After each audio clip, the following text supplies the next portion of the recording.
ಗ್ಯಾರಂಟಿಗಿಲ್ಲ ಮನ್ನಣೆ, ಜಾತಿಗೆ ಮಣೆ. ವಿಶೇಷ ಚರ್ಚಾ ಕಾರ್ಯಕ್ರಮಕ್ಕೆ ಸ್ವಾಗತ. ನಾನು ಶಿಲ್ಪಾ ರಾಜನ್. ವೀಕ್ಷಕರೇ, ಈಗಾಗಲೇ ನೋಡ್ತಾ ಇದ್ವಿ, ಲೋಕಸಭೆ ಚುನಾವಣೆ ಮುಗಿದ ನಂತರವೂ ಕೂಡ ಹಲವಾರು ಚರ್ಚೆಗಳು ರಾಜಕೀಯ ವಲಯದಲ್ಲಿ ಕೇಳಿ ಬರ್ತಾ ಇದೆ. ರಾಜಕೀಯ ಪಡಸಾಲೆಯಲ್ಲಿ ಬಹುಮುಖ್ಯವಾಗಿ ಕೇಳಿ ಬರ್ತಾ ಇರೋ ಪ್ರಶ್ನೆ ಒಂದು, ಬಿಜೆಪಿ ಅತಿಯಾದ ಆತ್ಮವಿಶ್ವಾಸ ಇತ್ತು, ಆದರೆ ಈ ಬಾರಿ ಮುಗ್ಗರಿಸಿದೆ, ಸಿಂಗಲ್ ಮೆಜಾರಿಟಿ ಬರಲಿಲ್ಲ, ಮೋದಿ ಹವಾ ಕಡಿಮೆ ಆಗಿದೆ ಅನ್ನೋದು ಇದು ರಾಷ್ಟ್ರ ಮಟ್ಟದಲ್ಲಿ ಆಗ್ತಾ ಇರುವಂತಹ ಚರ್ಚೆಗಳು. ಆದರೆ ನಮ್ಮ ರಾಜ್ಯ ಮಟ್ಟದಲ್ಲೂ ಕೂಡ ಹಲವಾರು ಆಯಾಮದಲ್ಲಿ ಚರ್ಚೆ ಆಗ್ತಾ ಇದೆ. ಇದ್ದ ಒಂದು ಸ್ಥಾನದಿಂದ 9 ಸ್ಥಾನಕ್ಕೇನೋ ಕಾಂಗ್ರೆಸ್ ಹೋಗಿದೆ, ಆದರೆ ಅವರ ಅತಿಯಾದ ಆತ್ಮವಿಶ್ವಾಸ, ಅವರ ಲೆಕ್ಕಾಚಾರಗಳು ಇಲ್ಲಿ ತಲೆ ಕೆಳಕಾಗಿದೆ. ಬಿಜೆಪಿ ಮತ್ತು JDS ಜೊತೆಗಿನ ಮೈತ್ರಿ ರಾಜ್ಯದಲ್ಲಿ ಯಶ ಕೊಟ್ಟಿದೆ, ಅದು ಬಿಜೆಪಿಗೆ ವರವಾಗಿದೆ ಅಂತ ಹೇಳ್ಬೋದು. ಆದರೆ ಒಕ್ಕಲಿಗ ನಾಯಕ ಅನ್ನುವಂತಹ ನಿಟ್ಟಿನಲ್ಲಿ ಗುರುತಿಸಿಕೊಳ್ಳೋದಕ್ಕೆ ಮುಂದಾಗ್ತಾ ಇದ್ದ DK ಶಿವಕುಮಾರ್ ವಿಧಾನಸಭಾ ಚುನಾವಣೆಯಲ್ಲಿ ಈ ಸಂದರ್ಭದಲ್ಲಿ ಗೆಲುವನ್ನು ಸಾಧಿಸಿದ್ರು. ಆದರೆ ಲೋಕಸಭೆಯಲ್ಲಿ ಮತದಾರರು ಕೈ ಕೊಟ್ಟರು ಯಾಕೆ ಅನ್ನೋ ಪ್ರಶ್ನೆ ಎದುರಾಗ್ತಾ ಇದೆ. ಇದೇ ವಿಚಾರಕ್ಕೆ ನಾವು ಕೂಡ ಚರ್ಚೆಯನ್ನು ಆರಂಭಿಸ್ತಾ ಹೋಗ್ತೀವಿ. ಇದೇ ಹೊತ್ತಿನ ವಿಶೇಷ, ಗ್ಯಾರಂಟಿಗಿಲ್ಲ ಮನ್ನಣೆ, ಜಾತಿಗೆ ಮಣೆ.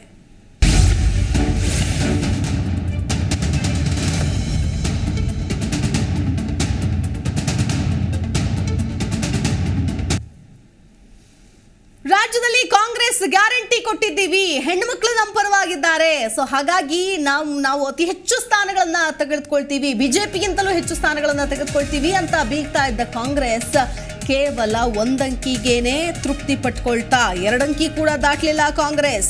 ಕಾಂಗ್ರೆಸ್ ಕೈ ಹಿಡಿಲಿಲ್ಲ ಗ್ಯಾರಂಟಿ ಯೋಜನೆಗಳು. ಕಾಂಗ್ರೆಸ್ಗೆ ಕೈ ಕೊಟ್ರ ಒಕ್ಕಲಿಗ ಮತದಾರರು, ವಿಶೇಷವಾಗಿ ಕಾಂಗ್ರೆಸ್ಗೆ ಮುಳುವಾಯ್ತ ಜಾತಿ ಸಮೀಕರಣ. ಒಕ್ಕಲಿಗ ನಾಯಕನಾಗೋದಕ್ಕೆ ಹೊರಟಿದ್ರು DK ಶಿವಕುಮಾರ್. ನಾಯಕನಾಗಲು ಹೊರಟಿದ್ದ DK ಶಿವಕುಮಾರ್ಗೆ ಭಾರೀ ಹಿನ್ನಡೆಯಾಗಿದೆ. DK ಶಿವಕುಮಾರ್ನ ಒಪ್ಪಿಕೊಳ್ಳಲಿಲ್ಲ ಒಕ್ಕಲಿಗರು.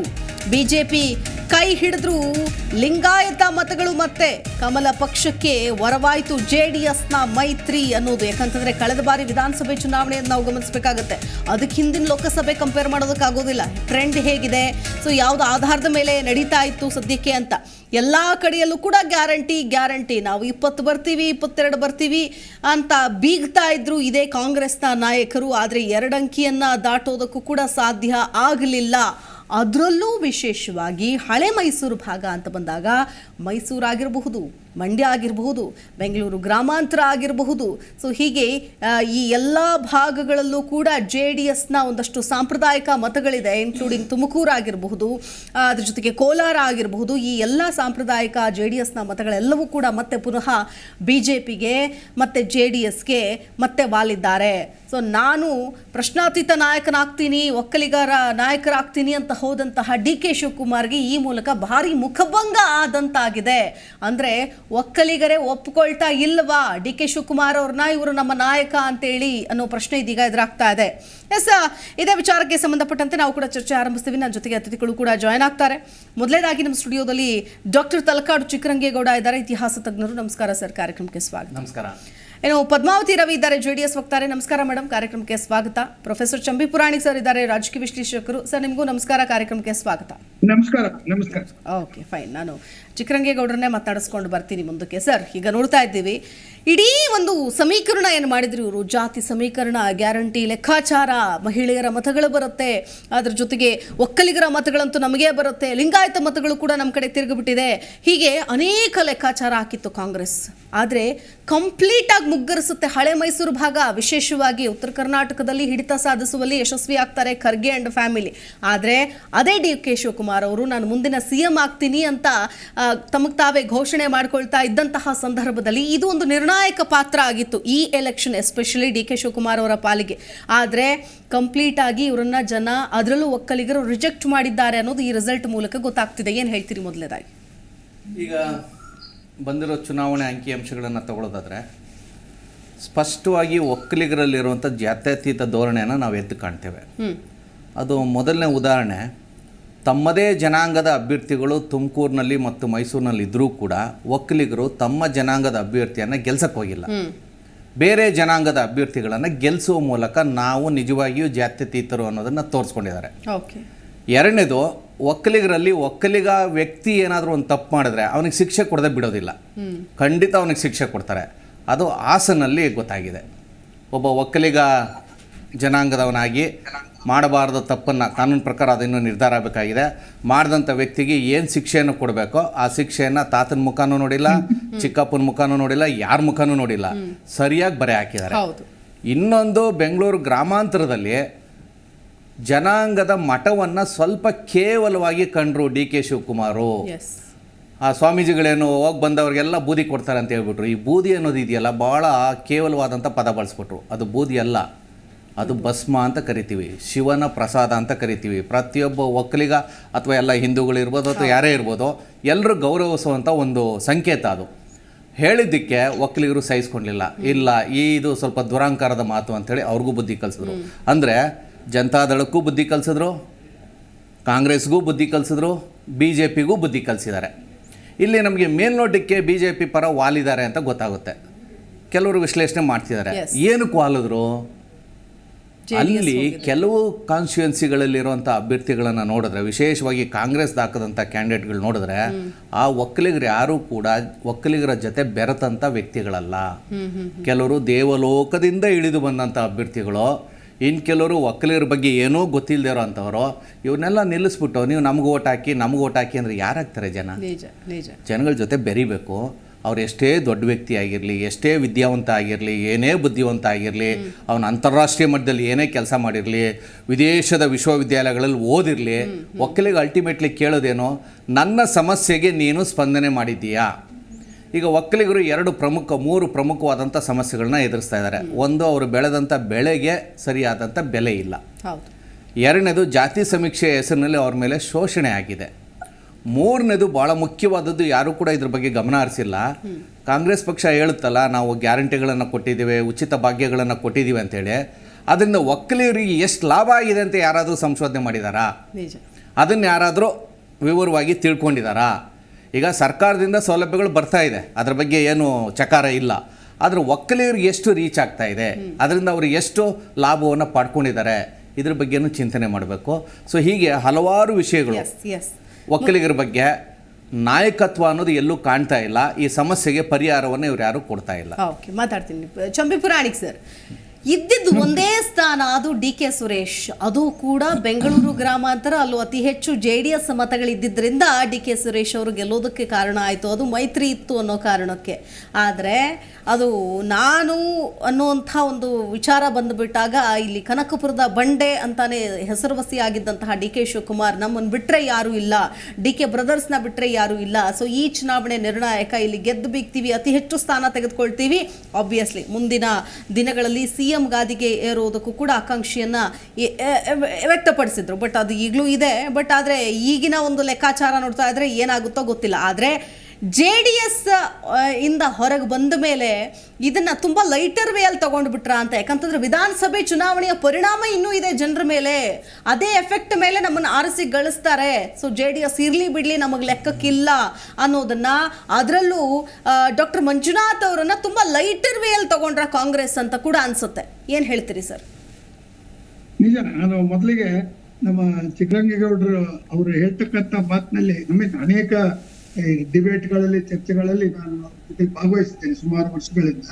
ಅವರು ಒಂದು ಅಬ್ಜೆಕ್ಟಿವ್ ಆಗಿ ಮತ್ತೆ ಸತ್ಯಕ್ಕೆ ಹತ್ತಿರವಾದ ಮತ್ತೆ ಜನರ ಮನಸ್ಸಿನ ಭಾವನೆಗಳನ್ನ ಸ್ಪಂದಿಸುವ ರೀತಿಯಲ್ಲಿ ಹೇಳ್ತಕ್ಕಂಥದ್ದನ್ನ ನಾನು ಕಂಡಿದ್ದೀನಿ. ಇವತ್ತಂತೂ ಅವರ ಇಂಟ್ರೊಡಕ್ಷನ್ ಅಲ್ಲಿ ಹೇಳಿದ್ದು ನಾನು ಸಂಪೂರ್ಣವಾಗಿ, ನನಗೂ ಅದೇ ಪಾಯಿಂಟ್ಸ್ ಇತ್ತು, ಬಟ್ ಅದನ್ನ ನಾನು ಬೇರೆ ರೀತಿಯಲ್ಲಿ ಇನ್ಪುಟ್ಸ್ ಅಥವಾ ವಿಶ್ಲೇಷಣೆ ಕೊಡ್ತೇನೆ. ಆದ್ರೆ ಅವ್ರು ಹೇಳಿದ್ರಲ್ಲ, ಒಂದು ಒಕ್ಕಲಿಗರಲ್ಲಿ ಇರ್ತಕ್ಕಂಥ ಒಂದು ಸ್ವಾಭಿಮಾನ ಮತ್ತೆ ಅವರಲ್ಲಿ ಇರ್ತಕ್ಕಂಥ ಜಾತ್ಯತೀತ ಒಂದು ಧೋರಣೆ ಇದೆಯಲ್ಲ, ಅದನ್ನ ಬಹಳ ತಪ್ಪಾಗಿ ಬಹುಶಃ ಕಾಂಗ್ರೆಸ್ನವರೇ ಆಗ್ಲಿ ಅಥವಾ ಇನ್ ಕೆಲವರು ಈ BJP ಅಥವಾ JDS ಏನು ಅಲಯನ್ಸ್ ಇದೆ ಅದನ್ನ ವಿರೋಧ ಮಾಡ್ತಕ್ಕಂಥವ್ರು ಬಹಳ ಲಘುವಾಗಿ ಅದನ್ನ ಕಾಣ್ತಾ ಇದ್ರು. ಆದ್ರೆ ಈ ಚುನಾವಣೆಯಲ್ಲಿ DK ಶಿವಕುಮಾರ್ ಬಿಡಿ, ಯಾವತ್ತಿದ್ರು ಇದು ರೆಲೆವೆಂಟ್ ಇನ್ ಕರ್ನಾಟಕ ಪಾಲಿಟಿಕ್ಸ್. ಯಾಕಂದ್ರೆ ಮುಂದೆ ರಾಜಕೀಯ ಏನಾಗುತ್ತೆ ಅದನ್ನ ನಿರ್ದಿಷ್ಟವಾಗಿ ಹೇಳಲಿಕ್ಕೆ ಸಾಧ್ಯ ಇಲ್ಲ. ಇಂಡಿಯನ್ ಪೊಲಿಟಿಕಲ್ ಡೈನಾಮಿಕ್ಸ್ ಆ ರೀತಿ ಫ್ಲೂಯಿಡ್ ಆಗಿದೆ. ಮತ್ತೆ ಜನರು ಅಷ್ಟೇ ಜಾಣರಿದ್ದಾರೆ. ಬೇರೆ ಯಾರಿಗೆ ಇವ್ರು ಹೇಳಿದ್ರಲ್ಲ, ಹಾಸನದಲ್ಲಿ ಪ್ರಜ್ವಲ್ ರಾವಣಗೆ ಶಿಕ್ಷೆ ಕೊಟ್ರು ಅಂದ್ರೆ ಒಕ್ಕಲಿಗರ ಗೌರವ, ಅವರು ಏನು ಒಂದು ಮಹಿಳೆಯರ ಬಗ್ಗೆ ಇರ್ತಕ್ಕಂಥ ಅಪಾರವಾದ ಒಂದು ಗೌರವವನ್ನ ಎತ್ತಿರಲಿಲ್ಲ, ಅದನ್ನ ಎತ್ತಿಡ್ದಿದ್ದಾರೆ. That itself is an example. Prajwal punish ಆಗುತ್ತಾ ಬೇಡ ಬೇರೆ ವಿಷಯ. ಜನರ ಒಂದು ಏನು ಭಾವನೆ ಇದೆಯಲ್ಲ ಅವರಲ್ಲಿ ಅದನ್ನ ತೋರಿಸಿದ್ದಾರೆ. ಆಮೇಲೆ ಅಷ್ಟೇ ಸೆಕ್ಯುಲರ್ ಪೀಪಲ್ ಆಲ್ಸೋ ಅವರು ಜಾತ್ಯತೀತರು. ಯಾಕಂದ್ರೆ ಯದುವೀರ್ ಅವರಿಗೆ ಅಷ್ಟೊಂದು ಮಾರ್ಜಿನ್ ಅನ್ನ ಮೈಸೂರಿನಲ್ಲಿ ಒಕ್ಕಲಿಗರು ಮನ್ಸು ಮಾಡಿದ್ರೆ ಯಾರನ್ನ ಗೆಲ್ಸ್ಬೋದು, ಯಾರನ್ನೇ ಸೋಲಿಸಬಹುದು. ಆದ್ರೆ ಯದುವೀರ್ ಅವರಿಗೆ ಅವ್ರು ಕೊಟ್ಟಿರ್ತಕ್ಕಂತ ಏನು ಒಂದು ಅಂತರ ಇದೆಯಲ್ಲ, 1,40,000. So it's shows that they are people who are very liberal, very flexible. And same thing you can tell about the Lingayats in North Karnataka also. ಅಲ್ಲಿ ಪ್ರಹ್ಲಾದ್ ಜೋಶಿ ಅವ್ರು ಸೋಲ್ತಕ್ಕಂಥ ಸನ್ನಿವೇಶದಲ್ಲಿ ದಿಂಗಲೇಶ್ವರ ಸ್ವಾಮೀಜಿ ಅವ್ರ ಮೇಲೆ ಫೈಟ್ ಮಾಡ್ತಾ ಇದ್ರು. ಆದ್ರೂ ಅದನ್ನ ಹೆಂಗೋ ರಾಜಿ ಮಾಡಿಸ್ಬಿಟ್ಟು ಅಲ್ಲಿ ಇವ್ರನ್ನ ಜಗದೀಶ್ ಶೆಟ್ಟರನ್ನ ಬೆಳಗಾವಿ ಶಿಫ್ಟ್ ಮಾಡಿ ಅಲ್ಲೂ ಸಹ ಮಾಡಿದ್ರು. ಅಂದ್ರೆ ಏನಂತ ಈ ಎರಡು ಪ್ರಮುಖ ಜನಾಂಗಗಳು, ಈ ಜಾತಿಗಳು ಏನಿದೆಯಲ್ಲ, ಅವರು ತುಂಬಾ ಅಕಾಮಿಡೇಟಿವ್. ಅವರು ಇಲ್ಲದೆ ಹೋದ್ರೆ ಕರ್ನಾಟಕದಲ್ಲಿ ದೇವರಾಜ ಅರಸು ಮುಖ್ಯಮಂತ್ರಿ ಆಗ್ತಾ ಇರ್ಲಿಲ್ಲ, ಧರ್ಮ್ ಸಿಂಗ್ ಮುಖ್ಯಮಂತ್ರಿ ಆಗ್ತಾ ಇರ್ಲಿಲ್ಲ, ಮತ್ತೆ ಸಿದ್ದರಾಮಯ್ಯ ಮುಖ್ಯಮಂತ್ರಿ ಆಗ್ತಾ ಇರ್ಲಿಲ್ಲ, ಹೆಗ್ಗಡೆ ಮುಖ್ಯಮಂತ್ರಿ. ಅಂದ್ರೆ ಏನಾಯ್ತು, ಈ ಮೇಜರ್ ಕಮ್ಯುನಿಟಿಗಳ ಬಗ್ಗೆ ಇರ್ತಕ್ಕಂಥ ಒಂದು ಅಭಿಮಾನ ಅಥವಾ ಒಂದು ಗೌರವ ಆ ಜನರಲ್ಲಿದೆ, ಬಟ್ ಅವ್ರ ನಾಯಕರಲ್ಲಿಲ್ಲ. ಅವ್ರು ಹೇಳಿದಂಗೆ ನಿಜ. ಈಗ ಡಿ ಕೆ ಶಿವಕುಮಾರ್ ಸೋತ್ರೆ ಅದು ಡಿ ಕೆ ಶಿವಕುಮಾರ್ ಅವರ ಸೋಲು ಅಂತಕ್ಕಂಥದ್ದು ನಿರ್ವೀಯವಾಗಿದ್ದ. ಮತ್ತೆ ಅದನ್ನ ಡಿ ಕೆ ಶಿವಕುಮಾರ್ ಅವರು ಮೋದಿ ಅವರು ಹೇಗೆ ಇವಾಗ ಅವರ ಒಂದು ಅಹಂ ಅಥವಾ ಒಂದು ರೀತಿಯಲ್ಲಿ ಓವರ್ ಕಾನ್ಫಿಡೆನ್ಸ್ ಅಥವಾ ಈಗೋ ಇತ್ತು, ಅದನ್ನ ಹೆಂಗ್ ಪಂಕ್ಚರ್ ಮಾಡಿದ್ರ ಜನ. ಹಾಗೇನೆ ಡಿ ಕೆ ಶಿವಕುಮಾರ್ ಸಹ ಇದನ್ನು ತಿಳ್ಕೋಬೇಕು. ಕರ್ನಾಟಕದಲ್ಲಿ ಬರೀ ಜಾತಿಯಿಂದ ಅಥವಾ ನಿಮ್ಮ ವೈಖರಿಯಿಂದ, ನಿಮ್ಮ ಹಣಬಲದಿಂದ ಅಥವಾ ನಿಮ್ಮ ಯಾವುದೇ ಒಂದು ರೀತಿಯ ಇತರೆ ಪ್ರಭಾವಗಳಿಂದ ನೀವು ಗೆಲ್ಲಲಿಕ್ಕೆ ಸಾಧ್ಯ ಇಲ್ಲ. ಸೊ ಅದರಿಂದ ಓಲ್ಡ್ ಮೈಸೂರು ಇರ್ತಕ್ಕಂಥದ್ದು ಒಂದು ಹೊಸ ಅಧ್ಯಾಯವನ್ನ ಈಗ ಈ ಒಂದು ಚುನಾವಣೆಯಲ್ಲಿ ತೋರಿಸಿದೆ. ಏನು, ಅಲ್ಲಿ ಒಕ್ಕಲಿಗರು JDS ನ ಒಂದು ಪಕ್ಷದ ಕುಮಾರಸ್ವಾಮಿ ನೇತೃತ್ವದಲ್ಲಿ ಕಾಂಗ್ರೆಸ್ ಇವರು ಬಿಜೆಪಿ ಅವ್ರ ಜೊತೆಗೆ ಹೊಂದಾಣಿಕೆ ಮಾಡಿಕೊಂಡು they are proved they are very important, they are very relevant for Karnataka politics. Specially Bengaluru city ತೆಗೆದುಕೊಳ್ಳಿ. ಈಗ ರಾಜೀವ್ ಗೌಡ ಅವ್ರು ಹೇಳಿದ್ರು, ಫಾರಿನ್ ಓದಿರ್ಬೋದು, ನೀವು ಆ ಡಿಗ್ರಿ ಪಡೆದಿರ್ಬೋದು. Rajeev Gowda is a very best fine candidate compared to Shobha Karandlaje. ಅವರು is the best candidate, I agree with that. But ಅವ್ರಿಗೆ ಅಲ್ಲಿ ವೋಟ್ ಬರ್ಲಿಲ್ಲ. ಜೊತೆಗೆ ಅಲ್ಲಿ ಸೋಮಶೇಖರ್ ಅಲ್ಲಿ ಇದ್ರು, ಅವ್ರು ಏನ್ ಹೇಳಿದ್ರು, ನಾನು ಗೆಲ್ಸ್ಕೊಡ್ತೀನಿ ಅಂತ ಹೇಳಿದ್ರು. 33-34 ಸಾವಿರ ಓಟಿನಿಂದ ಅವರು ಆ ಕ್ಷೇತ್ರದಲ್ಲಿ ಅವ್ರು ಕಳ್ಕೊಂಡಿದ್ದಾರೆ. ಅಂದ್ರೆ ಸೋಮಶೇಖರ್ ಕ್ರೆಡಿಬಿಲಿಟಿನೂ ಆಯ್ತಲ್ಲ, ಅಯಾರಾಮ್ ದಯಾರಾಮ್ ಕೆಟಕರಿ ಹೋದ್ರು ಅಂತಕ್ಕಂಥದ್ದು. ಸೊ ಈ ದೃಷ್ಟಿಯಿಂದ ನೋಡೋದಾದ್ರೆ ನಾನು ಒಕ್ಕಲಿಗರನ್ನ, ಅದರಲ್ಲೂ ವಿಶೇಷವಾಗಿ ದೇವೇಗೌಡರ ನೇತೃತ್ವದಲ್ಲಿ ಅವ್ರ ಮೊಮ್ಮಗ ಮಾಡಿರೋದು ಬಿಡಿ, ಅಪರಾಧ ಪನಿಷ್ ಆಗುತ್ತೆ. ನಮ್ಮ ಮನೆಯಲ್ಲಿ ಯಾರೋ ಒಬ್ಬ ಕ್ರಿಮಿನಲ್ ಅಥವಾ ಒಬ್ಬ ಕಳ್ಳ ಇದ್ರೆ ಅವ್ನಿಗೆ ಶಿಕ್ಷೆ ಆದ್ರೆ ನಾವು ಸಂತೋಷ ಪಡ್ಬೇಕು. ಅದಕ್ಕೆ ಮಹಾತ್ಮ ಗಾಂಧಿ ಒಂದು ಮಾತು ಹೇಳ್ತಾ ಇದ್ರು, ಏನಂತ, ಒಂದು ಊರಿನಲ್ಲಿ ಅಥವಾ ಒಂದು ಮನೆಯಲ್ಲಿ ಒಬ್ಬ ಕೆಟ್ಟ ವ್ಯಕ್ತಿ ಇದ್ರೆ ಆ ವ್ಯಕ್ತಿಯ ಬಗ್ಗೆ ಪನಿಷ್ ಮಾಡ್ಬೇಕು, ಅವನಿಗೆ ಶಿಕ್ಷೆ ಆದ್ರೆ ಇಡೀ ಕುಟುಂಬ ಅವರ ವಿರುದ್ಧ ನಿಲ್ಬೇಕು ಅಂತಕ್ಕಂಥ ಮಾತು. ಅಂದ್ರೆ ಏನಾಯ್ತು, ಒಂದು ಕೆಟ್ಟ ಹುಳ, ಒಂದು ಕೆಟ್ಟ ಮಾವಿನ ಹಣ್ಣು ಇಡೀ ಮಾವಿನ ಬುಟ್ಟಿಯನ್ನೇ ಹಾಳು ಮಾಡುತ್ತೆ. ಹಾಗೆ ಒಂದು ರೀತಿಯಲ್ಲಿ ಆಗುತ್ತೆ ಬಿಡಿ, ಅದು ಬೇರೆ ವಿಷಯ, ಅದು ಅಪ್ರಸ್ತುತ. ನಾನು ಈ ಪಾಯಿಂಟ್ ಹೇಳೋದು ಅತೀತವಾದ ಒಂದು ಅಲ್ಲ ನೋಡಿ, ಅದೇ ಸರ್. ಈಗ ಹಾಸನ ಹೊರತುಪಡಿಸಿದ್ರೆ, ಹಾಸನ ಬಿಟ್ರೆ ಆ ಬೆಲ್ಟಲ್ಲಿ ಎಲ್ಲೂ ಕೂಡ ತಮ್ಮ ಒಂದು ವರ್ಚಸ್ಸಿದೆ ಅಥವಾ ನಾನೊಬ್ಬ ಪ್ರಭಾವಿ ನಾಯಕ, ರಾಜ್ಯದಲ್ಲಿ ಉನ್ನತ ಸ್ಥಾನವನ್ನ ಪಡೆದುಕೊಂಡಿದ್ದೀನಿ, ಹಾಗಾಗಿ ನನ್ನ ಜನಗಳು ನನ್ನ ಕ್ಯಾಂಡಿಡೇಟ್ಸ್ಗೆ ಓಟ್ ಹಾಕ್ತಾರೆ ಅನ್ನುವಂತಹ ಒಂದು ಭ್ರಮೆಯಲ್ಲಿದ್ದಂತಹ ಡಿ ಕೆ ಶಿವಕುಮಾರ್ ಅವ್ರಿಗೆ ಈಗ ಆತ್ಮಾವಲೋಕನ ಮಾಡಿಕೊಳ್ಳುವಂತಹ ಸಮಯ. ಸರ್, ನಾನು ನಿಮ್ಮನ್ನು ಮಾತಾಡಿಸ್ತೀನಿ, ಪದ್ಮಾವತಿ ಮೇಡಮ್ ಅವ್ರನ್ನು ಕೂಡ ಮಾತಾಡಿಸ್ಕೊಂಡ್ ಬರ್ತೀನಿ. ಎಸ್, ಪದ್ಮಾವತಿ ರವಿ ಅವರೇ, ಈಗ ಏನ್ ಹೇಳ್ತೀರಿ? ಮೊದಲನೇದಾಗಿ JDS ಮತಗಳು ಅಂದ್ರೆ ಇವೆ ಅನ್ನೋದು ಸಾಬೀತಾಗಿದೆ ಅನ್ನೋದನ್ನ ಹೇಳಿದ್ರು ಕುಮಾರಸ್ವಾಮಿ ಅವರು. ಯಾಕಂತಂದ್ರೆ ಇಲ್ಲಿ ಬಿಜೆಪಿ ನಾಯಕರುಗಳು ಗೆದ್ದಿರೋದೇ ಇದಕ್ಕೆ ಸಾಕ್ಷಿ ಅಂತ. ಹಂಗಂತ ಬಿಜೆಪಿ ಬೇಸ್ ಇದ್ರೂ, ಈ ಹಿಂದಿನ ಅವ್ರು ಗೆದ್ದು ಬಂದಿದ್ರು ಕೂಡ ಈ ಬಾರಿ ಸನ್ನಿವೇಶ ಅಷ್ಟು ಸನ್ನಿಹಿತ ಆಗಿರ್ಲಿಲ್ಲ ಅವರಿಗೆ ಅಂತ. ಸೊ JDS ಕೈ ಜೋಡಿಸಿದ್ರಿಂದ ಎಲ್ಲೋ JDS, ಅದರಲ್ಲೂ ಕುಮಾರಸ್ವಾಮಿ ಅವರನ್ನ ಅಥವಾ ಒಕ್ಕಲಿಗ ನಾಯಕರ, ಪ್ರಶ್ನಾತೀತ ನಾಯಕರು ಅವರು ಅಲ್ಲ ಅನ್ನೋದನ್ನ ಪದೇ ಪದೇ ಸಾಬೀತು ಮಾಡೋದಕ್ಕೆ ಪ್ರಯತ್ನ ಕೊಟ್ಟರು, ಅದು ಸಾಧ್ಯ ಆಗಲಿಲ್ಲ. ಸೊ ಜನ ಕೈ ಹಿಡಿದ್ರು ಅಂತ ಏನ್ ಹೇಳ್ತೀರಿ ಮೇಡಮ್? ಓಕೆ, ನಾನು ಮಾತನಾಡ್ತೀನಿ ಅವ್ರ ಜೊತೆಗೆ. ಅವರು ಜಾಯಿನ್ ಆಗಬೇಕಾಗಿದೆ ಇನ್ನಷ್ಟೇ. ಎಸ್ ವೀಕ್ಷಕರೇ, ಒಂದು ಕಡೆ ನೋಡಿ, ಈಗ ಲೆಕ್ಕಾಚಾರಗಳು ಅನೇಕ. ಇದು ಏನೇ ಆದರೂ ಮುಂಬರುವಂತಹ ಎಲೆಕ್ಷನ್ಗಳಿಗೆ, ಒಂದು BBMPನೋ ಅಥವಾ ಸ್ಥಳೀಯ ಚುನಾವಣೆಗಳು ಯಾವ್ದ್ಯಾವುದು ಬರುತ್ತೋ ಆ ಚುನಾವಣೆಗಳಿಗೆ ಇವರು ಎಚ್ಚೆತ್ತುಕೊಳ್ಳಬೇಕಾಗತ್ತೆ. ಯಾಕಂದರೆ ಆತ್ಮಾವಲೋಕನ, ಪರಾಮರ್ಶೆ, ಸೋಲು ಗೆಲುವಿನ ಪರಾಮರ್ಶೆ, ಒಂದೊಂದು ಸ್ಥಾನವನ್ನು ಕೂಡ ಆರಿಸಿ ಒಂದು ಸ್ಥಾನಕ್ಕೆ ಏರಿಸಿರ್ತಾರೆ. ಯಾಕಂದರೆ ಫಾರ್ ಎಕ್ಸಾಂಪಲ್ ಕೋಲಾರದಲ್ಲಿ ಏನಾಯಿತು ಅಂತ ನಿಮಗೆ ಗೊತ್ತೇ ಇದೆ, ಎಷ್ಟರ ಮಟ್ಟಿಗೆ ಪೈಪೋಟಿ ಇತ್ತು. ಸಚಿವ ಸಂಪುಟದ ಸಚಿವರುಗಳು ರಾಜೀನಾಮೆ ಕೊಡೋ ಹಂತಕ್ಕೆ ಹೋಗಿದ್ರು ಅಂತ. ಬಟ್ ಆದರೂ ಅದನ್ನ ಮೀರಿ ಒಬ್ಬ ಅಭ್ಯರ್ಥಿನ ಆಯ್ಕೆ ಮಾಡ್ತಾರೆ, ಆದರೆ ಗೆಲ್ಲಿಸಿಕೊಂಡು ಬರುವಲ್ಲಿ ವಿಫಲರಾಗ್ತಾರೆ. ಚರ್ಚೆ ಮುಂದುವರಿಯುತ್ತೆ. ಎಸ್, ಪದ್ಮಾವತಿ ಅವರು ಕೂಡ ಇದ್ದಾರೆ, JDS ನ ವಕ್ತಾರೆ. ಪದ್ಮಾವತಿ ಅವರು ಏನ್ ಹೇಳ್ತೀರಿ? ಗ್ಯಾರಂಟಿಗೆ ಮನ್ನಣೆ ಕೊಡ್ಲಿಲ್ವಾ ಜನ ಈ ಭಾಗದಲ್ಲಿ ಮಾತ್ರ? ವಿಶೇಷವಾಗಿ ಜಾತಿ ಲೆಕ್ಕಾಚಾರನೇ ಹಿಡಿದ್ರ ಅಥವಾ ಅಭ್ಯರ್ಥಿಗಳ ಬೇರೆ ಯಾವುದೇ ಒಂದು ನಿಟ್ಟಿನಲ್ಲಿದ್ರೂ ಕೂಡ JDS ನ ಬೆಂಬಲ ಇದೆ ಅನ್ನೋ ಕಾರಣಕ್ಕೆ ಒಕ್ಕಲಿಗ ಮತ ಕ್ರೋಢೀಕರಣ ಆಗೋದಕ್ಕೆ ಸಾಧ್ಯ ಆಯ್ತಾ? ಏನ್ ಹೇಳ್ತೀರಿ?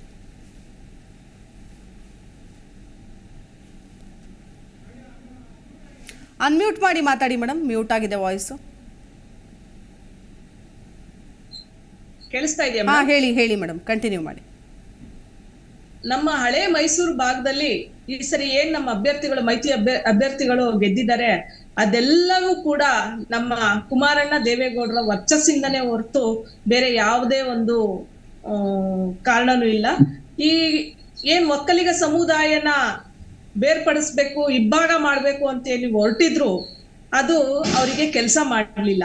ಎರಡನೇ ನಾಯಕನಾಗ್ಬೇಕು ಅಂತ ಹೇಳಿ ಹೊರಟಿದ್ರು DK ಶಿವಕುಮಾರ್ ಅವರು. ದೇವೇಗೌಡರು ಮತ್ತೆ ಕುಮಾರಣ್ಣನ ಎರಡನೇ ನಾಯಕನಾಗಿ, ಒಕ್ಕಲಿಗ ನಾಯಕನಾಗಿ ಏನ್ ಹೊರಹೊಮ್ಮಿದ್ರು, ಅವರ ಒಂದು ಫಲ ಇಲ್ಲಿ ಫಲಿಸ್ಲಿಲ್ಲ ಅಂತ ನಾನು ಹೇಳಕ್ ಇಷ್ಟಪಡ್ತೀನಿ. ಯಾಕೆಂದ್ರೆ ಹಳೆ ಮೈಸೂರು ಭಾಗದಲ್ಲಿ ನಾವು JDS ಭದ್ರಕೋಟೆನೆ ಅಂತಾನೆ ಇಟ್ಕೊಂಡಿದೀವಿ. ಆ ಒಂದು ಭದ್ರಕೋಟೆನ ಛಿದ್ರ ಮಾಡ್ಲಿಕ್ಕೆ ಇವರು ಒಕ್ಕಲಿಗ ಸಮುದಾಯನ ಅಸ್ತ್ರವಾಗಿ ಇಟ್ಕೊಂಡು ನಾನಾ ಹೇಳಿಕೆಗಳನ್ನ ಕೊಟ್ಟು, ಆ ಹೇಳಿಕೆಗಳೇ ಇವತ್ತು ಒಕ್ಕಲಿಗ ಸಮುದಾಯನ ಬೇರ್ಪಡಿಸಕ್ ಕಾರಣ ಆಯ್ತು. ಪೂಜ್ಯ ದೇವೇಗೌಡರನ್ನ ಒಕ್ಕಲಿಗ ಸಮುದಾಯದವರು ಒಂದು ಉನ್ನತ ಸ್ಥಾನದಲ್ಲಿ ಇಟ್ಟಿದ್ದಾರೆ. ಅವರು ಒಬ್ರು ದೊಡ್ಡ ಒಂದು ಪ್ರಧಾನಿ ಹುದ್ದೆ ಸ್ಥಾನದಲ್ಲಿ ಇದ್ದವರು ಅಂತ ಹೇಳಿ ಅವ್ರಿಗೆ ಒಂದು ಉನ್ನತ ಸ್ಥಾನನೇ ಕೊಟ್ಟಿದ್ದಾರೆ.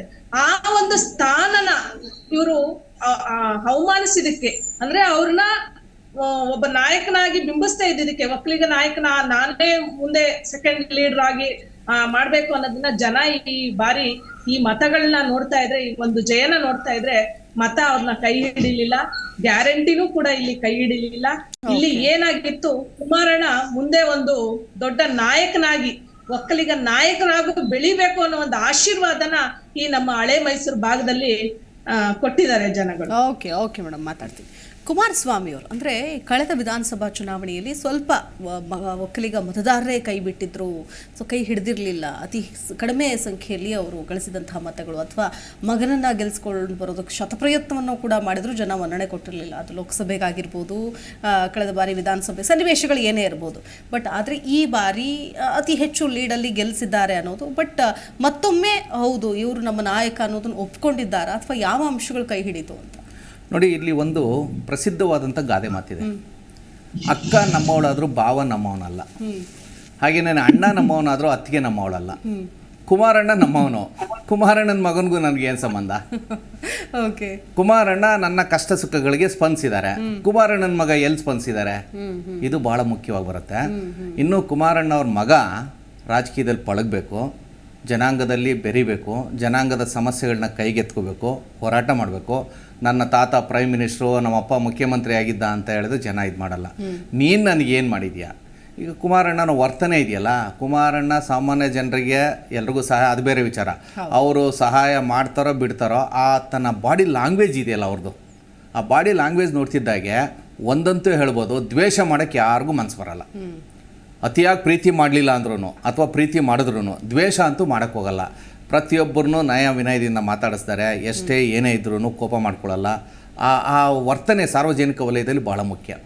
ನೀವು ಯಾವುದೇ ಒಬ್ಬ ವ್ಯಕ್ತಿಗೆ ₹1 ಕೋಟಿ ಕೊಟ್ಬಿಟ್ಟು ಚೆನ್ನಾಗಿ ಬಾಯಿಗೆ ಬಂದಾಗ ಬೈದ್ಬಿಟ್ರೆ, ₹1 ಕೋಟಿ ಕೊಟ್ಟಿದ್ದು ಲೆಕ್ಕಕ್ಕೆ ಬರಲ್ಲ, ಬೈದಿದ್ದು ಲೆಕ್ಕಕ್ಕೆ ಬರುತ್ತೆ. ಸೊ ಹೀಗಾಗಿ ಸಾರ್ವಜನಿಕ ವರ್ತನೆ ಮತ್ತು ನಮ್ಮ ಆಂಗಿಕ ಅಭಿನಯಗಳು ಇಲ್ಲಿ ಕೌಂಟ್ ಆಗುತ್ತೆ. ಜೊತೆಗೆ ಕುಮಾರಣ್ಣವರು ತಪ್ಪು ಮಾಡಿದಾಗ ಈ ಜನಾಂಗ ಅವ್ರಿಗೂ ಶಿಕ್ಷೆ ಕೊಟ್ಟಿದೆ. ತಪ್ಪು ಮಾಡಿದವ್ರನ್ನ ಒಬ್ಬರನ್ನೂ ಒಕ್ಕಲಿಗ ಜನಾಂಗ ಬಿಟ್ಟಿಲ್ಲ, ಅಂತ ಕೆಂಗಲ್ ಹನುಮಂತಯ್ಯನವ್ರನ್ನೂ ಬಿಟ್ಟಿಲ್ಲ, ಚುನಾವಣೆಯಲ್ಲಿ ಸೋಲಿಸಿದೆ. ಎಲ್ಲಿವರೆಗೆ ನೀವು ಸರಿ ಇರ್ತೀರಾ ಅಲ್ಲಿವರೆಗೂ ನಾವು ನಿಮ್ಮ ಹಿಂದೆ ಇರ್ತೀವಿ, ಎಲ್ಲಾದರೂ ನೀವು ಹಾದಿ ತಪ್ಪಿದ್ರೆ ನಿಮಗೆ ಶಿಕ್ಷೆ ಕೊಡ್ತೀವಿ. ಈ ಉದಾಹರಣೆಗೆ ನಾನು ಪ್ರಾರಂಭದಲ್ಲೇ ಹೇಳಿದೆ, ಈಗ ಹಾಸನಲ್ಲಿ ಯಾವುದೇ ಕಾರಣಕ್ಕೂ JDS ಸೋಲೋ ಅಂತ ಅಲ್ಲ, ಪಕ್ಷವೇ ಅಲ್ಲ ಅದು. ಆದರೆ ಆ ಹುಡುಗನ ಅತಿರೇಕದ ವರ್ತನೆಯಿಂದ ಸರಿಯಾದ ಶಿಕ್ಷೆ ಕೊಟ್ಟರು. ಸೊ ಹೀಗಾಗಿ ಇಲ್ಲೇನಾಗಿದೆ, ಕುಮಾರಣ್ಣ ಸ್ವಾಗತ ಮಾಡುವಂತ ಒಂದು ತೀರ್ಪು ಅಲ್ಲ, ಖಂಡಿತವಾಗಿಯೂ. ಯಾಕೆಂದ್ರೆ ಇಷ್ಟಾದ್ರೂ ಅದನ್ನ ಗೆಲ್ಲಿಸ್ಬೋದಿತ್ತು, ಅಷ್ಟು ಮೆಜಾರಿಟಿ ಇತ್ತು. ಆದ್ರೆ ಅವರೇ ಒಂದು ನಿರ್ಧಾರ ಮಾಡಿದ್ರು, ಇಲ್ಲ ಇದು ಮಾನವ ಕುಲಕ್ಕೆ ಒಂದು ಕಳಂಕ, ಅದು ಇನ್ನೂ ನ್ಯಾಯಾಲಯದಲ್ಲಿ ತೀರ್ಮಾನ ಆಗಬೇಕು, ಅದು ಬೇರೆ ವಿಚಾರ. ಆದ್ರೆ ಸಾರ್ವಜನಿಕ ವಲಯದಲ್ಲಿ ಈ ಚರ್ಚೆ ಇದೆ, ಒಂದು ಕಳಂಕ. ಈ ಕಳಂಕವನ್ನು ಊರಿಗೆಲ್ಲ ಪ್ರಚಾರ ಮಾಡಿದ್ರಲ್ಲ, ಅದಿನ್ನೂ ದೊಡ್ಡ ಕಳಂಕ ಅಂತೇಳಿ ಇಬ್ಬರಿಗೂ ಶಿಕ್ಷೆ ಕೊಟ್ಟಿದ್ದಾರೆ.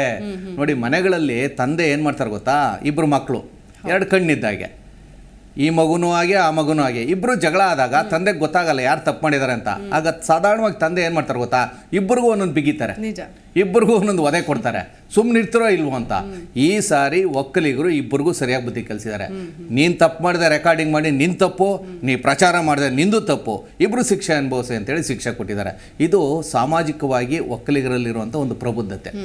ಹಾಗೇನೇ ಒಕ್ಕಲಿಗರು ಏನು ಬಯಸ್ತಾರೆ ಗೊತ್ತಾ, ಹಣ ಕಾಸು ಆಸ್ತಿ ಅಂತಸ್ತು ಇದು ಏನು ಬಯಸಲ್ಲ, ಅವರ ಸಮಸ್ಯೆಗಳನ್ನು ಬಗೆಹರಿಸಿ ಅಂತ ಕೇಳ್ತಾರೆ.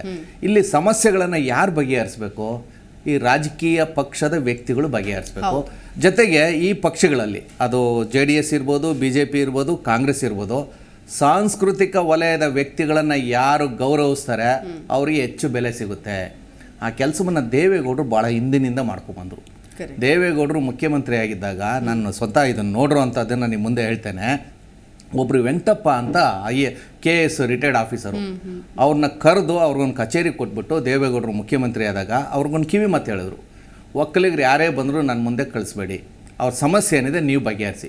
ತೀರಾ ದೊಡ್ಡ ಪ್ರಮಾಣದಿದ್ದರೆ ನನ್ನ ಹತ್ರ ಬರಲಿ, ಯಾಕೆಂದ್ರೆ ನಾನು ಮುಖ್ಯಮಂತ್ರಿ ಅಂದ್ಬಿಟ್ಟು ಎಲ್ಲ ಒಕ್ಕಲಿಗರೇ ಸುತ್ಕೊಂಡ್ಬಿಟ್ರೆ ನಾನು ಬೇರೆಯವ್ರಿಗೆ ನ್ಯಾಯ ಕೊಡೋಕ್ಕಾಗಲ್ಲ. ಹಾಗನ್ಬಿಟ್ಟು ನಾನು ಒಕ್ಕಲಿಗರನ್ನ ನೆಗ್ಲೆಕ್ಟು ಮಾಡೋಕ್ಕಾಗಲ್ಲ. ನೀವು ಅವ್ರ ಸಮಸ್ಯೆನ ಬಗೆಹರಿಸಿ ಅಂದ್ಬಿಟ್ಟು ಇದೇ ಅನುಗ್ರಹ ಕಚೇರಿನಲ್ಲಿ, ಅವರ ಗೃಹ ಕಚೇರಿ ಇತ್ತಲ್ಲ, ಹಿಂಭಾಗದಲ್ಲಿ ಒಂದು ಮನೆ ಇದೆ, ಅದನ್ನು ಕೊಟ್ಬಿಟ್ಟು ಯಾರೇ ಒಕ್ಕಲಿಗರು ಬಂದರೂ ನೀವು ಅವ್ರ ಸಮಸ್ಯೆಗಳನ್ನ ಬಗೆಹರಿಸಿ ಅಂದರು. ಆ ವೆಂಕಟಪ್ಪನವ್ರು ಏನು ಮಾಡೋರು, ಗೇಟ್ ಹತ್ರ ನಿಂತ್ಕೊಂಡು ಯಾರ್ಯಾರು ಒಕ್ಕಲಿಗರು ಗೊತ್ತಾಗ್ತಿತ್ತಲ್ಲ ಕರಿಯೋರು, ನಿನ್ನ ಸಮಸ್ಯೆ ಏನಪ್ಪ, ಯಾವುದೋ ಒಂದು ಅವ್ರ ಬಗ್ಗೆ ಗದ್ದೆ ಇದ್ರ ಬಗ್ಗೆ ಸಣ್ಣ ಪುಟ್ಟ ಒಬ್ಬ ಇನ್ಸ್ಪೆಕ್ಟ್ರಿಂದ ಫೋನ್ ಮಾಡಿಸ್ಬೇಕಿತ್ತು, ಫೋನ್ ಮಾಡಿಸಿ ಅವ್ರ ಸಮಸ್ಯೆ ಬಗೆಹರಿಸೋರು.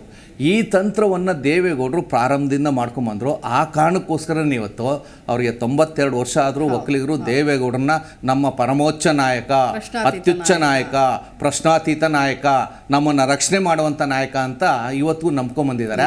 ಅದ್ರ ಫಲವನ್ನು ಅವ್ರ ಮಕ್ಕಳಿಗೂ ವರ್ಗಾವಣೆ ಮಾಡಿದ್ದಾರೆ. ಅದು ಕುಮಾರಸ್ವಾಮಿ ಇರ್ಬೋದು, ರೇವಣ್ಣ ಇರ್ಬೋದು, ಈಗ ಅವ್ರ ಅಳಿಯನಿಗೂ ವರ್ಗಾವಣೆ ಮಾಡಿದ್ರು. ಅಂದರೆ ಒಬ್ಬ ವ್ಯಕ್ತಿ ಅಧಿಕಾರದಲ್ಲಿ ಇದ್ದಾಗ ತನಗೆ ಗೊತ್ತಿದ್ದೋ ಗೊತ್ತಿಲ್ಲದೇನೋ ಒಂದಷ್ಟು ಒಳ್ಳೆಯ ಕೆಲಸವನ್ನು ಮಾಡಿಬಿಟ್ರೆ ಅದು ನೆನೆಸ್ಕೊಳ್ತಾರೆ ಜನ.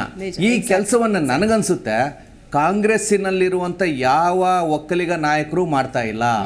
ಕಾಂಗ್ರೆಸ್ನಲ್ಲಿರುವಂಥ ಒಕ್ಕಲಿಗರ ನಾಯಕರ ಬಹುದೊಡ್ಡ ದೌರ್ಬಲ್ಯ ಏನು ಗೊತ್ತಾ, ಅಧಿಕಾರಕ್ಕೆ ಬಂದಿದ ತಕ್ಷಣ ವಿಶ್ವಮಾನವರಾಗ್ಬಿಡ್ತಾರೆ. ಇವರು ಅಧಿಕಾರಕ್ಕೆ ಬರಕ್ ಬದಲು ವಿಶ್ವಮಾನವರಾಗಿದ್ರು ಇವ್ರಿಗೆ ಸಲ್ಯೂಟ್ ಹೊಡಿಬೋದಿತ್ತು. ಅಧಿಕಾರಕ್ಕೆ ಬರೋವರ್ಗು ಒಕ್ಕಲಿಗರು, ಬಂದ ಮೇಲೆ ವಿಶ್ವಮಾನವರು. ಇಲ್ಲ ರೀ ಅವ್ರು ಆಗಂತಾರೆ, ಇವ್ರು ಆಗಂತಾರೆ. ಅರೆ ನೀವು ರಾಜಕೀಯದಲ್ಲಿ ಇದ್ದೀರಿ, ನಿಮ್ಗೆ 2 ಲಕ್ಷ ಓಟ್ ಕೊಡ್ಬೇಕಂದ್ರೆ ಒಕ್ಕಲಿಗರು ಕೊಡಬೇಕು, ಅವ್ರ ಸಮಸ್ಯೆಗೆ ನೀವು ಅಟೆಂಡ್ ಮಾಡಲೇಬೇಕು. ಬೇರೆಯವ್ರದ್ದು ಅಟೆಂಡ್ ಮಾಡಿ, ಇವ್ರದ್ದು ಅಟೆಂಡ್ ಮಾಡಿ. ಎಸ್, ಓಕೆ, ಮಾತಾಡ್ತೀನಿ. ಪುರಾಣಿಕ್ ಸರ್, ನಿಮ್ಮ ಜೊತೆಗೂ ಮಾತಾಡ್ತೀನಿ. ಒಂದು ಸಣ್ಣ ಬ್ರೇಕ್ ತಗೊಂಡು ಬರ್ತೀನಿ.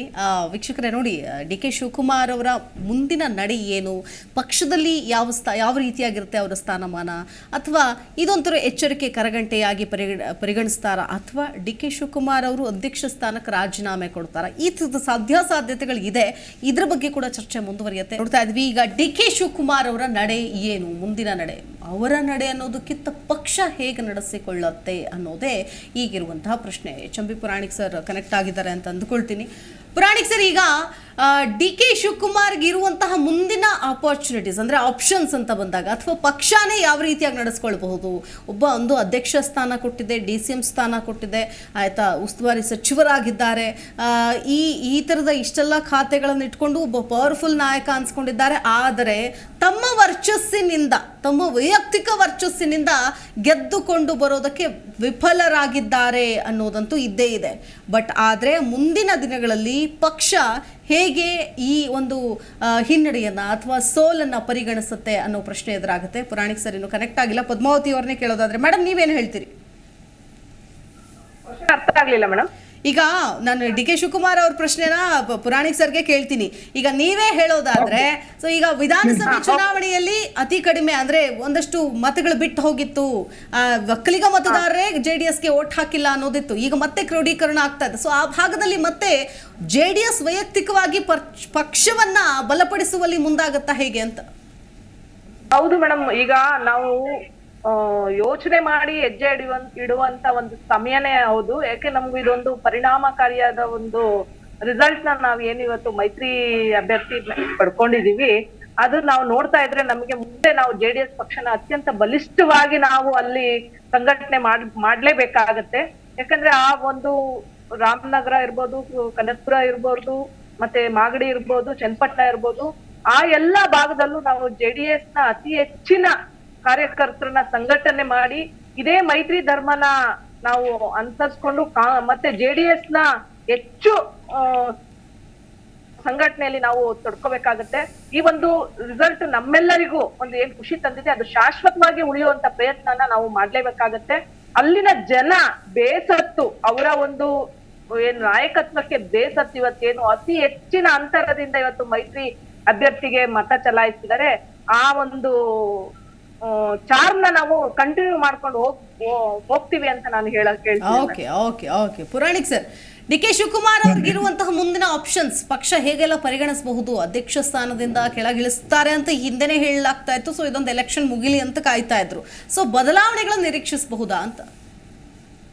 DK ಶಿವಕುಮಾರ್ ಅವರಿಗೆ ನ್ಯಾಚುರಲಿ ಮುಖಭಂಗ ಆಗಿದೆ. ಯಾಕಂದ್ರೆ ಅವರು ನಾನು ಏಕಮತ ದ್ವಿತೀಯ ಒಕ್ಕಲಿಗ ಲೀಡರ್ ಆಗಬೇಕು ಅಂತಕ್ಕಂಥ ಒಂದು ಕನಸನ್ನ ಅಥವಾ ಒಂದು ಉದ್ದೇಶ, ದುರುದ್ದೇಶ ಆಗಿ ಪರಿಣಾಮ ಆಗಿದೆ.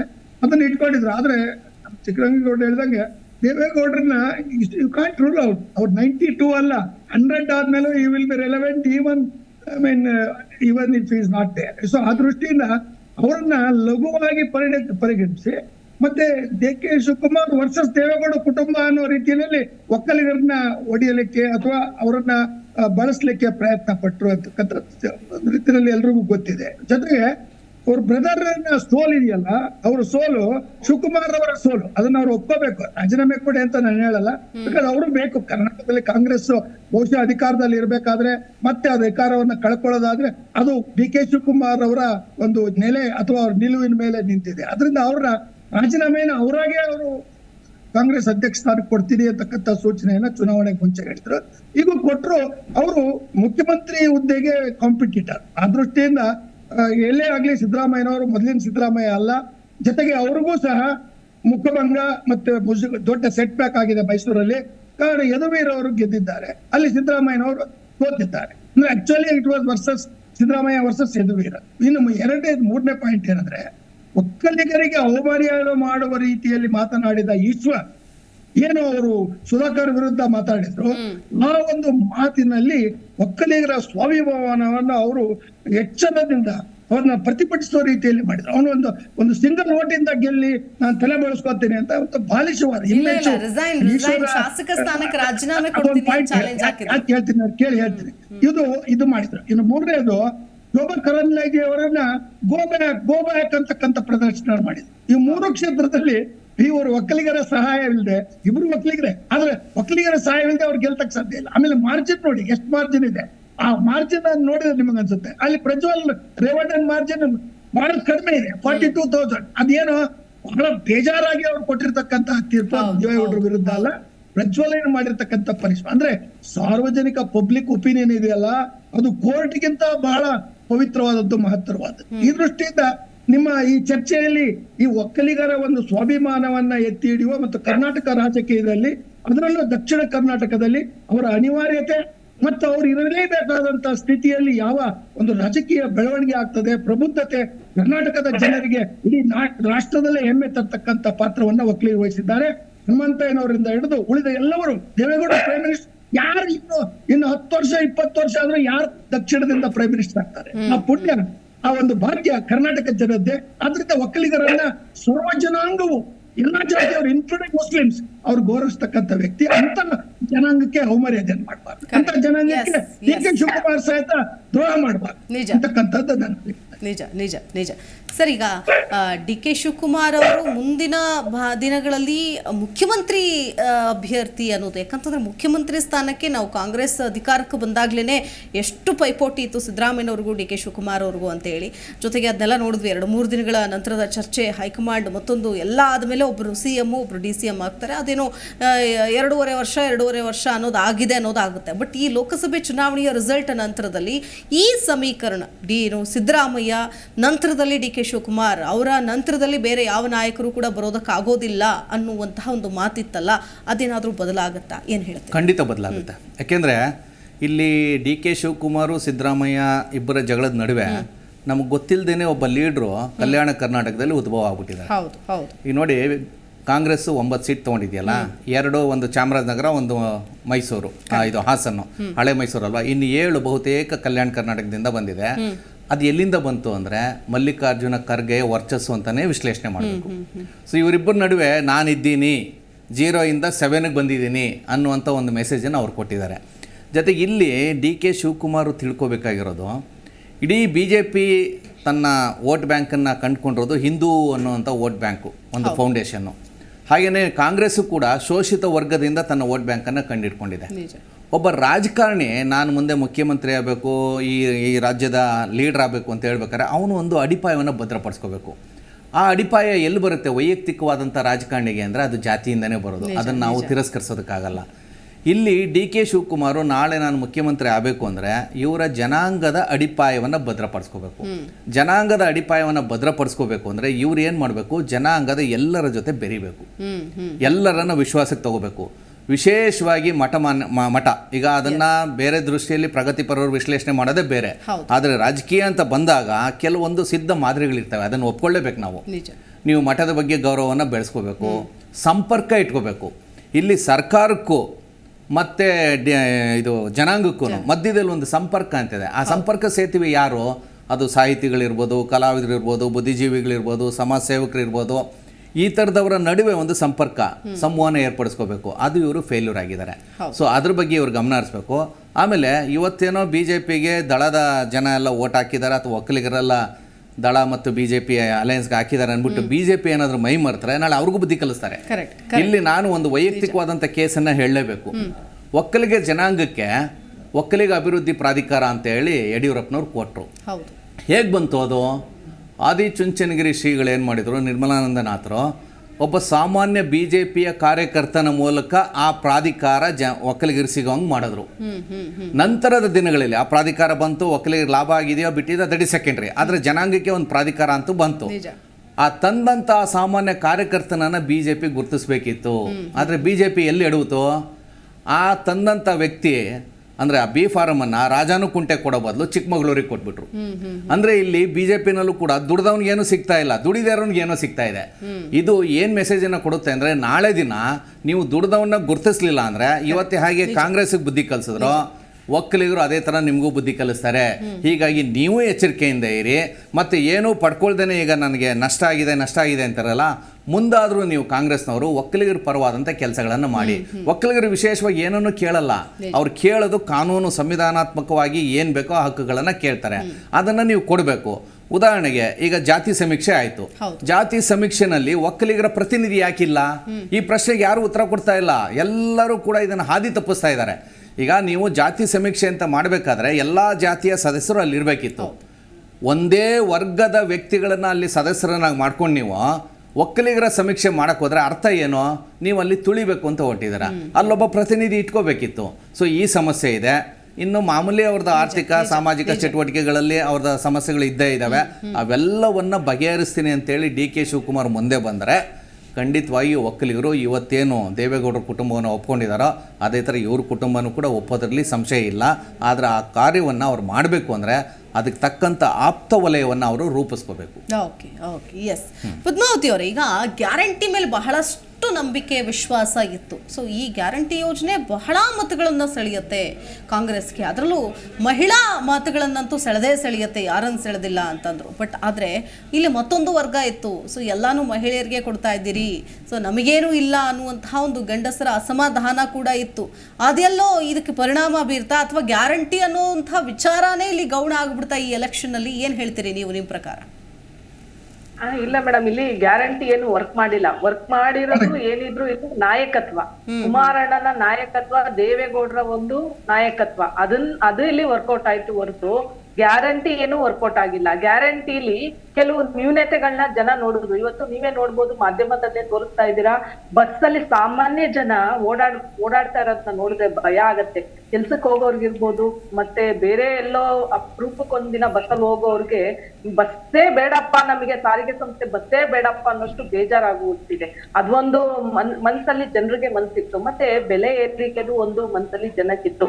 ಇಲ್ಲಿ ತಗೊಂಡು ಬೆಲೆ ಏರಿಕೆ ಜಾಸ್ತಿ ಮಾಡಿ ಅದನ್ನ ಇಲ್ಲಿ ಪುಕ್ಕಟೆಯಾಗಿ ಕೊಡುವಂಥದ್ದು ಜನಕ್ಕೆ ಬೇಸತ್ತೋಗಿತ್ತು. ಮತ್ತೆ ಏನಿವತ್ತು ನಾವು ಗ್ಯಾರಂಟಿಗಳನ್ನ ಕೊಡ್ತೀವಿ ಅಂತ ಹೇಳಿ ಸುಮಾರು ಈಗ ಸ್ಟ್ರೈಕ್ ಮಾಡಿ ನಾವೇ ನೋಡ್ಬೋದು. ಈ ಆಂಬುಲೆನ್ಸ್ ಡ್ರೈವರ್ಗಳಿಗೆ, ಆಂಬುಲೆನ್ಸ್ ಓಡಿಸುವಂತ ಕಾರ್ಮಿಕರಿಗೆ ಸಂಬಳ ಇಲ್ಲ, ಗುತ್ತಿಗೆದಾರರಿಗೆ ಸಂಬಳ ಇಲ್ಲ, ಅದೆಲ್ಲಾನು ಜನ ಗಮನಿಸ್ತಾ ಬಂದ್ರು. ಇವ್ರು ಗ್ಯಾರಂಟಿ ಕೊಟ್ಕೊಂಡೇ ಬಂದ್ರೆ ಮುಂದೆ ನಾವು ಸರ್ಕಾರದಲ್ಲಿ ಬೊಕ್ಕಸನೇ ಖಾಲಿ ಆದ್ರೆ ಮುಂದೆ ನಾವ್ ಯಾವ ರೀತಿಯ ಕಷ್ಟ ಅನುಭವಿಸ್ಬೇಕಾಗತ್ತೆ ಅನ್ನೋದನ್ನು ಅದನ್ನು ಒಂದು ಗಮನದಲ್ಲಿ ಇಟ್ಕೊಂಡು ಜನ ಆಮೇಲೆ ನಾಯಕತ್ವ ಇವತ್ತು ಯಾವ್ದೇ ಆಗಿರ್ಲಿ ಗ್ಯಾರಂಟಿ ನೋಡಲ್ಲ, ಮೊದ್ಲು ನಾಯಕರು ಮುಂದೆ ಇವರು ನಮ್ಗೆ ಹಾಕ್ತಾರ, ನಮ್ಮ ಕಷ್ಟ ಸುಖಗಳಿಗೆ, ನಮ್ಮ ದೇಶದ ನಮ್ಮ ರಾಜ್ಯದ ಒಂದು ಹೇಳಿಕೆಗೆ ಪರಿಶ್ರಮ ಹಾಕ್ತಾರ. ಇವರೊಬ್ಬ ಉತ್ತಮ ಪ್ರಬುದ್ಧರಿದ್ದಾರೆ ಮೇಡಮ್. ಎಲೆಕ್ಷನ್ ಮುಗಿದೋಗಿದೆ. ಅಲ್ಲಲ್ಲ, ನಾನು ಇಲ್ಲಿ ಪಾರ್ಟಿ ಪರ ವಿರೋಧವಾಗಿ ಮಾತಾಡಕ್ ಕುತ್ಕೊಂಡಿಲ್ಲ. ನಿಮ್ಗೂ ಗೊತ್ತಿರೋ ಪ್ರಕಾರ ಲೆಕ್ಕಾಚಾರ ಆಗ್ತಾ ಇದ್ದೀನಿ. ಬಹುಶಃ ಇಲ್ಲಿ ಇಬ್ಬರು ರಾಜಕೀಯ ವಿಶ್ಲೇಷಕರಲ್ಲಿ ಒಂದು ಪಕ್ಷದ ವಕ್ತಾರನ್ನ ಕೂರಿಸಿದ್ದೆ ಆಕ್ಚುಲಿ ನಮ್ ತಪ್ಪು. ಸೊ ಹಾಗಾಗಿ ನೀವು ಆಬ್ವಿಯಸ್ಲಿ ನಿಮ್ಮ ಪಕ್ಷದ ಪರವಾಗೇ ಮಾತಾಡಬೇಕು. ಬಟ್ ಆದ್ರೆ ಇಲ್ಲಿ ಒಂದಷ್ಟು ಸತ್ಯಾಸತ್ಯತೆಗಳನ್ನು ಕೂಡ ಒಪ್ಕೊಳ್ಬೇಕಾಗುತ್ತೆ. ಸರಿ, ಏನೋ ಹೇಳ್ಬೇಕು ಅಂತ. ಈಗ ಉಚಿತ ಭಾಗ್ಯಗಳಿಂದನೇ ಬೊಕ್ಕಸ ಬರಿದಾಗಿದೆ ಅನ್ನೋ ಪಾಯಿಂಟ್ ಒಪ್ಪಕ್ಕಾಗಲ್ಲ. ಬೊಕ್ಕಸ ಬರಿದಾಗೋದಿಕ್ಕೆ ನಮ್ಮ ಪಾಲಿನ GST ಬಂದಿಲ್ಲ.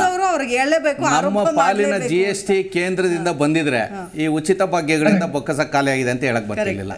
ಸೊ ಅದು ಬಹಳ ಪ್ರಮುಖ ಕಾರಣ. ಯಾಕೆ ನಮ್ಮ ಕೊಡುವ ಹಣವನ್ನ ಕೇಂದ್ರ ಸರ್ಕಾರ ಕೊಟ್ಟಿಲ್ಲ ಅಂದ್ರೆ ಬೊಕ್ಕಸ ಖಾಲಿ ಆಗುತ್ತೆ.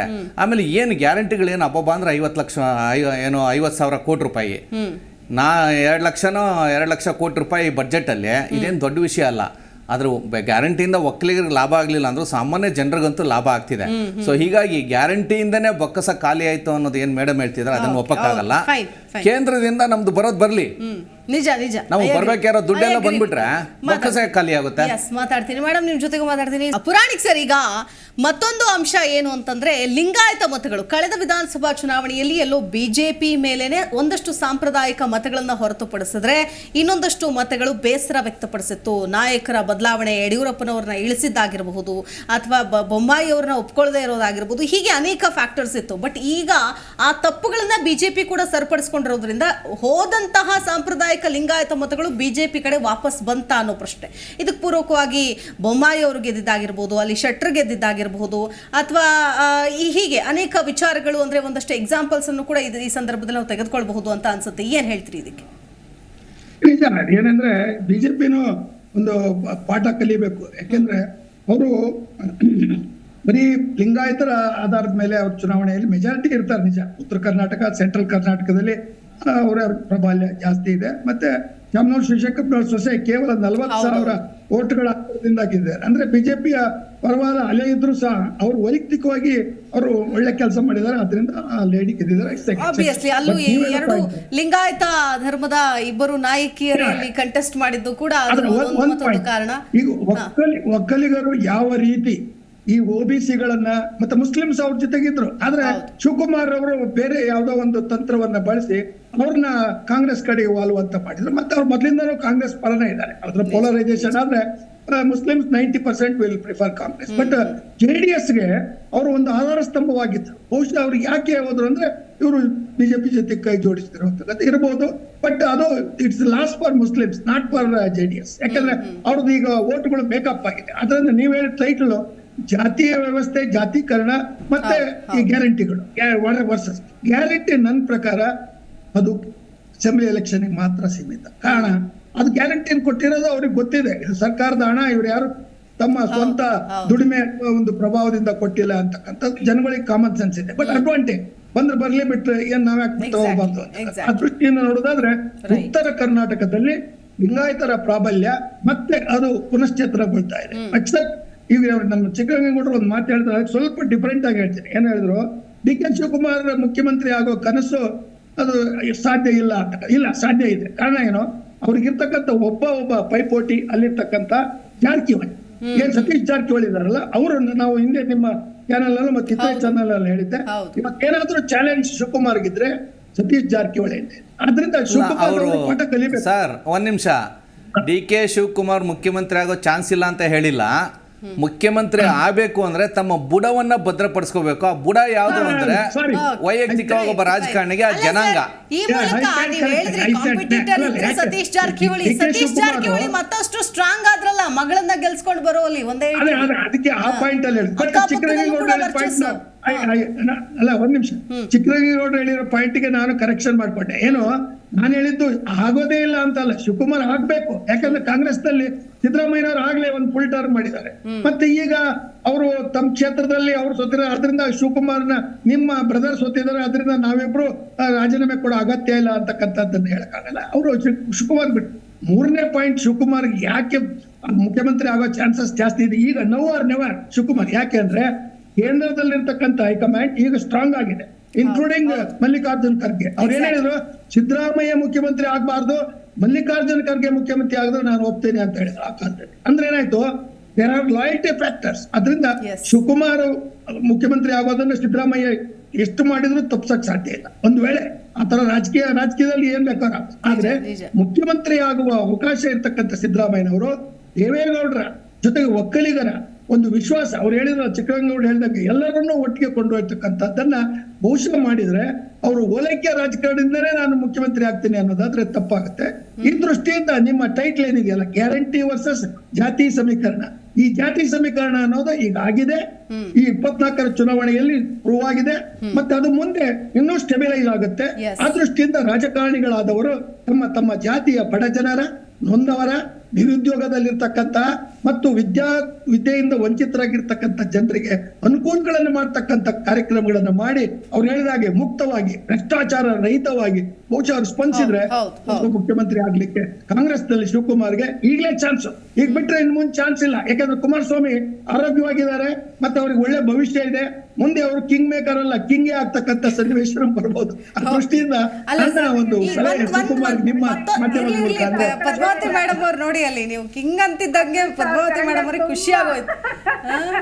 ಕೇಂದ್ರ ಮಂತ್ರಿ, ಕೃಷಿ ಮಂತ್ರಿ ಆಗೇ ಬಿಡ್ತಾರೆ ಅನ್ನೋದು ಖುಷಿ ಆಗೋದು. ಭವಿಷ್ಯ ಇದೆ, ಒಳ್ಳೆ ನಾಯಕ, ಕಿಂಗ್ ಮೇಕರ್ ಅಲ್ಲ, ಕಿಂಗೇ ಆಗೋದು ಸತ್ಯ ಅದು. ಅಂತಿಮವಾಗಿ ಏನ್ ಹೇಳ್ತೀರಿ ಪದ್ಮಾವತಿ ಅವರೇ? ಏನ್ ಹೇಳ್ತೀರಿ ಅಂತಿಮವಾಗಿ, ಏನ್ ವಾಟ್ ನೆಕ್ಸ್ಟ್?